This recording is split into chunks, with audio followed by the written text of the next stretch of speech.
আসসালামু আলাইকুম সম্মানিত দর্শকবৃন্দ, স্ক্রিনে যে ঘাসটি দেখানো হচ্ছে এটি মূলত সেই ইন্দোনেশিয়ান স্মার্ট নেপিয়ার হাইব্রিড ঘাস।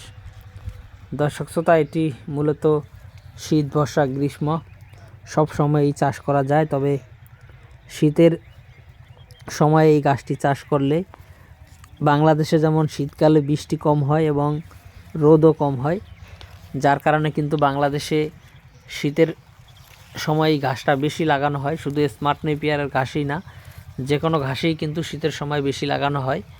এর কারণ হলো বর্ষাকালে ঘাস রোপণ করলে অনেক কাটিং পচে যায় অতিবৃষ্টির কারণে, এবং চৈত্র মাসে ঘাস রোপণ করলে রোদ বেশি হওয়ার কারণে কাটিং শুকিয়ে যায়।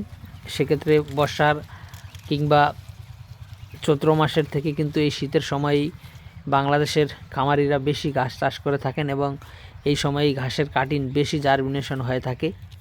তো দর্শক, সেক্ষেত্রে আপনারা যারা এখন ঘাস চাষ করতে চান তারা আমাদের কাছ থেকে যে কোনো ঘাসের কাটিং সংগ্রহ করতে পারেন। আমরা শুধু স্মার্ট নেপিয়ার ঘাসের কাটিং দিচ্ছি বিষয়টা এমন নয়। আমাদের কাছে স্মার্ট নেপিয়ার এবং জারা ওয়ান, তারপর গুয়াতিমালা হাইব্রিড এবং আরেকটি নতুন জাতের ঘাস তাইওয়ান হাইব্রিড, এবং পানিতে চাষ হয় জার্মান হোয়াইট হাইব্রিড এবং লাল পাকচন, সবুজ পাকচনের কাটিংও রয়েছে। আপনারা চাইলে যে কোনো ঘাসের কাটিং আমাদের কাছ থেকে সংগ্রহ করতে পারেন। আমরা কুরিয়ার সার্ভিসের মাধ্যমে সারা বাংলাদেশে, বিশেষ করে আপনার জেলায়, উপজেলায়, থানা পর্যায়ে, এমনকি আপনি যদি এই ঘাসের কাটিংগুলো হোম ডেলিভারি নিতে চান সেক্ষেত্রে আমরা কিন্তু এই ঘাসের কাটিংগুলো হোম ডেলিভারিও পাঠিয়ে দিয়ে থাকি। তো দর্শক, আজকে আমরা ভিডিওটি এখানে শেষ করব।